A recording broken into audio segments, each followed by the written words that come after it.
Hey, what's going on, everybody? We're back on our BKFC Reddit Ask Me Anything. We're joined by Christine Vicens. How you doing?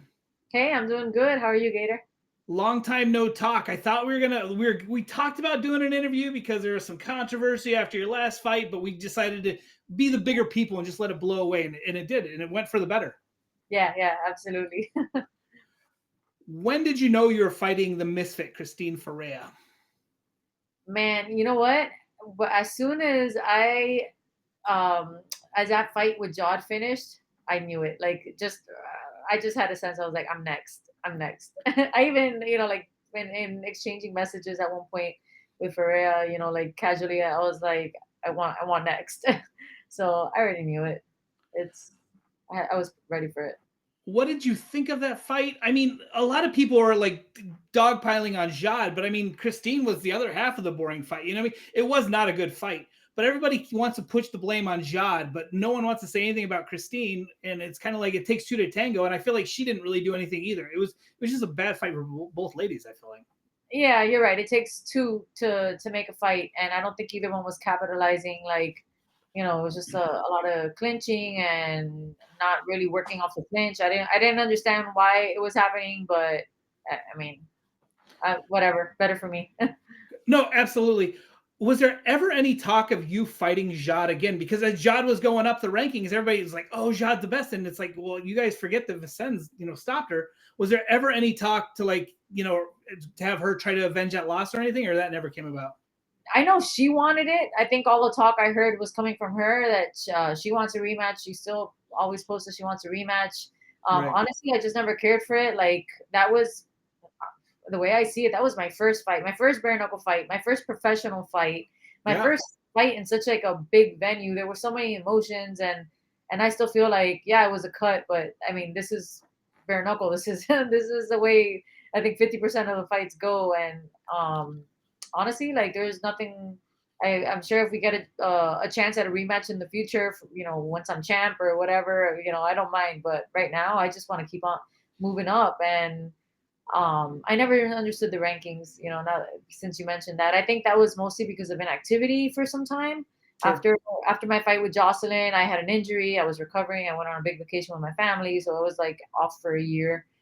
So maybe that had some effect, but yeah, it doesn't make sense to me. We were just talking to Jessica Borgia, and she the same thing. She's like, I don't understand the rankings whatsoever. She goes, you can be 2-0 and have dominant, and they'll put somebody who's got losses above you, and like none of the rankings make sense. It seems like. Yeah, I agree. Okay, how hard was it to keep it a secret that you were? I mean, you're the big time. Like you sell a lot of tickets in Miami. Like I said, the second I saw you get in the ring, I said, "Oh, I know what this is going to be." But how hard was it to keep that secret? That hey, they're giving me a big push. Um, I mean, the people around me knew. We all kind of knew it was coming. Like I said, if Jod had a shot and she was the number one contender, like there Yeah. was only one possible place that would put me. So, I just I'm. It's not a big deal for me. I'm pretty quiet. I keep to myself. I'm not out there like working my personal business or anything like that. So it wasn't tough. I think everyone expected it. It's so strange that you're a lady that keeps her head down. You work. You're a mom. Heaven forbid you're a mom. You're a wife. But you keep your head down. The last, Christine talks a lot of shit. Your last opponent talks a lot of shit. What's it like being the quiet one that like who talks with her fists? You know what? I've been like this all my life. I have never been in a street fight.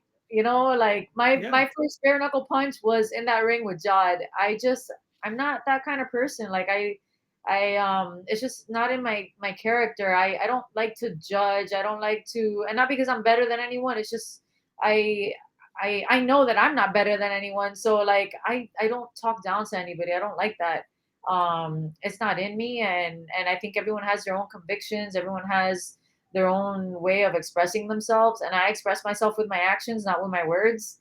um so that's just like why it doesn't do anything to me, honestly. Like I think I'm just emotionally and mentally very strong. I've been like that all my life, and I just don't let those things bother me.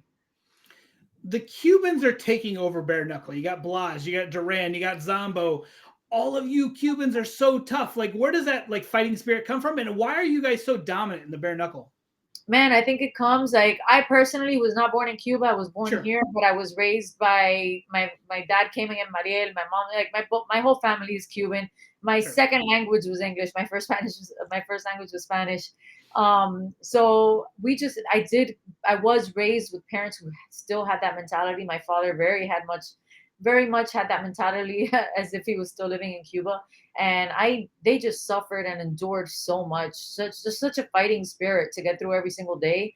The way that they persevere, I think it just it's like a natural dog inside of us, that comes from our cultural backgrounds. And then the people that actually did live and suffer, in Cuba, like it's just it's something inside of you that, like I said, it's like a dog. My boxing coach, he's Cuban. All the boxers, almost all the boxers that I train with are Cuban. My coach is a Hall of Famer, and it's just like I said, it's just something in us that is like there's no backing out. There's just like a passion and a drive that nobody else is able to supersede. Some of us on the Reddit were talking. A lot of people are saying like, "Oh, Misfits so dominant." You know, you are soft spoken. You're not out there like promoting yourself and so hardcore. But I think that you are the toughest opponent she's gonna have yet. You've got the Golden Gloves experience. You are tough. Like everything about you is tough. And I feel like you are the person that, if someone is going to dethrone the queen of, the division, it would be you. Yeah. Yeah. Honestly, the way I see it, I've been fighting all my life. It's the silent battles, the things I've had to endure and persevere through, and all my experiences in life have developed me. I mean, the mental part of this is so big. And I think that I'm just very well prepared in that aspect. Besides that, I am disciplined and I've trained my butt off. I've been training for almost 20 years in martial arts. And honestly, the way now, in retrospect, I didn't know it then, but when I look at it now, like I've been training 20 years for this Saturday, December 21st. This is a day where I get to show everyone else, what kind of fighter I am and how strong I am. Because, like I said, I've been fighting these silent battles all my life. Now I get to kind of just put it out there and say, like, you guys didn't see it, but this is the kind of fighter I am, and I'm leaving it all out there. And yeah, you guys underestimated me, and I may not look like a tough fighter, but man, I got more fight than anyone else out there. So I'm really excited to just put that out there. What can you tell us about the El Toro Loco team? Like you guys seem like such a close knit, like it's a family. I see you guys are always out eating together, and like you guys are a close knit team. What can you tell us about that? Yeah, El Toro Loco. I mean, the founder Aldo, the owner, he's been training at our gym for. I've known him for 20 years too. Yes, he started at our gym, and he's just He's another Cuban who came from nothing, who now has a huge chain of restaurants. He's got a ranch. He's got a TV show. Like so much, he's grown so much. Throughout the years, that it's like it just shows you like we're all about really just being loyal to each other, and family. We're family people. I'm like you guys know, I'm a family woman. My coach Edgar, the Dream Killer, he's also fighting on the card. Edgar Plazaola, he's a family man. Like our kids go to school together, we go to church together. Like it's my team, Freestyle Fighting Academy, we've both been there for 20 years. Like this is family, this is our life. We surround each other with like-minded people, and I think that's why we've been so successful. Let's talk about your coach. He is he 3-0? I think he's either 3-0 or 4-0. He's looking to like getting, like put himself up there. How much longer until he gets a title fight, do you think? Man, I think that's it. After he wins his fight, I really hope he gets his title fight. He was undefeated in MMA. He's a phenomenal coach. He coaches my children. When he's not in fight camp, he's coaching me. Along with Master Marcos, he's the owner of our gym. Um, Edgar, like he needs his title shot. After this, I think people are gonna say like he's so dominant, he's so strong that there's no doubt in my mind he's gonna win. When it's odd that your opponent feels being a mother puts you at a disadvantage because you're a mom and you're a wife. Do you feel that it puts you at a disadvantage going into this fight? Are you not able to train as hard as she does? Are you not No, as absolutely, passionate? absolutely not. Honestly, like I don't see how I could put any more training, any more discipline behind what I do. And I think the fact that I am a mother, it's like despite the fact that I'm a mother, that I'm a wife, that I'm working my butt off, I'm doing all. I still love this so much, and I want to be a champ so bad that like I'm still finding the time and I'm still making this happen, and I'm setting aside everything else in my life. Like you don't know how much I have to sacrifice in order to do this, and I think that's just fueling the fire even more. Like there's like I said, moms are like superheroes. We got all kinds of superpowers that you won't even know about, like that men are not going to know about, that anyone that is not in a mother, or at least a mother figure, would never know about. Like we have to endure and persevere and just do so much. And this is bigger than me. My kid asked me for the belt. I don't know, I think I had said the story at one point, like after my fight with Jod, my kid was like, "Mommy, but where's your belt?" Like he wanted to see something tangible, and that was like, "Oh, wait a second, I gotta bring this belt to him." That was years ago, and now I get my chance, and like I do this for them. I do it for my legacy. Like it's so much bigger than me. It's not for my fame. It's not for followers. It's not for the money. I do it for my family, for my legacy, and for all the women and all the mothers and all the wives and all the underdogs out there. This is why I do it.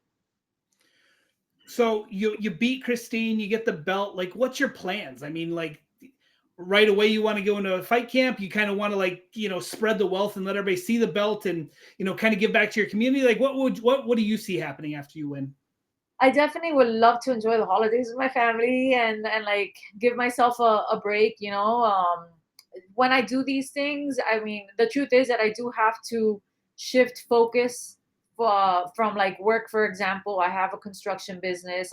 I'm able to delegate and hand off the work, but I do need to come back, shift the focus, make sure everything's like in place before I go into another fight camp. And that's just how it goes. But that's how I thrive. A lot of people see it as an inconvenience. Like this is how I've been all my life. Like if it's not one goal, it's another and it's another. And like I'm just constantly looking for growth and looking for something to challenge me. So I thrive off of it. I'll take some time to be with my family. I'll get all my businesses in order and I'm back to work. Defend the belt. We know that you're tough, but like recently, I've been seeing your kids have been kind of dominating in the combat sports world. Can you talk about like, do they get that killer instinct from you? Does dad like to compete too, or is it just they get all their combat from you? Yeah, so my kids, I mean, the first thing I did, they must have been like 1.5 years, was 2 years old. They were at the gym with me. I put them in Pee Wee class, Freestyle Fighting Academy. They have the most amazing children's program for martial arts. So that's where they train. We train together, at the same gym. And my kids, they love it. Like they don't know anything else. I don't give them an option. And my daddy's competitive, but dad is more into team sports. He plays basketball. He's a volleyball coach, so he's more into team sports, not so much fighting. But it's definitely something like just mental strength, and there's like things that the seeds that we're planting every single day are about like them feeling confident about knowing their worth, knowing they can put anything they put their mind to, and that's something that like every day I tell them, "Hey, baby, I'm sorry, I can't tuck you in tonight. I gotta go train, but I'm doing this because mommy's gonna be the champ." So like I do hope that they pick up on this, and I see that they do. Like my eldest one, he started competing now in grappling tournaments. He's killing it. He loves it. He's already asked to like do extra days at the gym. So it makes me happy. I don't force him to do any of this, but the fact that they naturally want to do it, I do think that it's definitely I've had an influence on them. I would hope, just to see that like I'm not backing down from like a male dominated sport, a male dominated industry, being in construction. Like I see challenges and I face them and I don't fear. Like I move forward. I think it's cool that I mean, you kind of realize after Misfits' last fight, she probably wasn't going to get a headline. But I mean, you basically are headlining. I mean, you're the big name. Nobody else is from the Miami area, and you're like the kind of the big name that they wanted to build the card around. So how great is that? The BKFC knows that you have such a fan base and you sell so many tickets that you are like somebody that can build a card around. Yeah, I mean, it feels great. Like it's honestly something I never expected, never wanted. I've always been like the introvert. So it is hard for me to like get out here and talk and do certain things and post. And it's not in my character, but I know I got to do it, and as I continue to grow as a person, as an athlete. So it's a little bit out of my nature to do. But I'm enjoying it. I think I'm learning, I'm growing. I think that people can see. at the same time, they see the kind of person I am. I'm not trying to be fake. I'm just Yeah. being myself, and that alone, I think, is drawing people. I think that is building kind of like somebody said, that is a persona that I'm building. Yeah. I've seen like after yesterday, there are so many people out there supporting me even more than ever. Like you don't know how many moms and women's and dads and like everyone's like, man, we're rooting for you. Like the fact that she would like even use that like to try to as an offense, it's I don't know, it just didn't make sense. And I think I think I'm right where I need to be. This is what I want to do. I want to influence people in a positive way, and not forcibly. If people can see that and support me, I welcome it.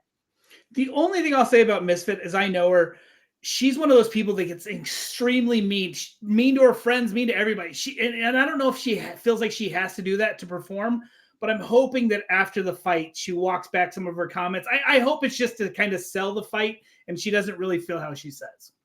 I think so. Honestly, like I respect Misfit. I think she's done a lot for this sport, for the women's division of BKFC. We've chatted back and forth. Actually, my first fight with Jod, I was shared a locker room with Misfit.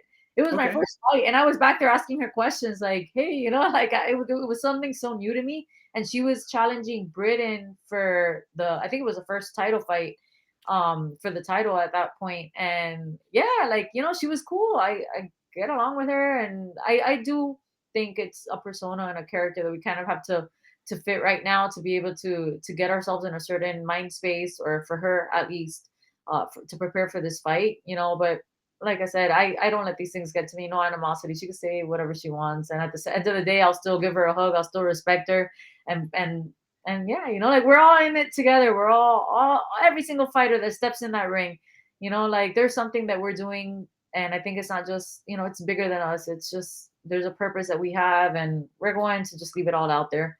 It's a big sacrifice for every single person. We see one, maybe two fights for women on a card.